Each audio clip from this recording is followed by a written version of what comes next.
श्रम संस्कृतिले जितेन भने यो देश विदेशीले नै चलाउँछ।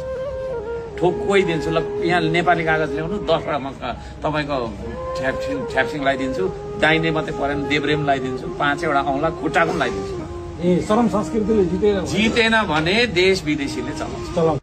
सतीले सरापेको देश भनेर देशलाई यत्रो स्वर्ग जस्तो देशलाई गाली गर्दै बस्ने होइन, अनि आफ्नै मनभित्र चाहिँ तपाईँको श्राप बोकेर हिँड्ने, आफ्नै मनभित्र चाहिँ तपाईँको दूषित होइन तपाईँको चाहिँ प्रदूषण बोकेर हिँड्ने, फोहोर आफ्नै मनभित्र छ, फोहोर आफ्नो यहाँ टाउकोमा र यहाँ छातीमा फोहोर बोकेर देशलाई फोहोर देख्ने।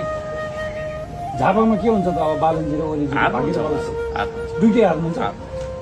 किनभने झापामा नेपाली होला नि त त्यहाँ होइन, विदेशीहरू नै छ भने चाहिँ मेरो फेरि भन्नु केही पनि छैन।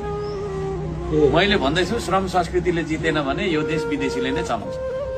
ठोक्कै दिन्छु ल, यहाँ नेपाली कागज ल्याउनु 10 वटा म तपाईँको ठ्याप्सिङ लगाइदिन्छु, दाहिने मात्रै परेन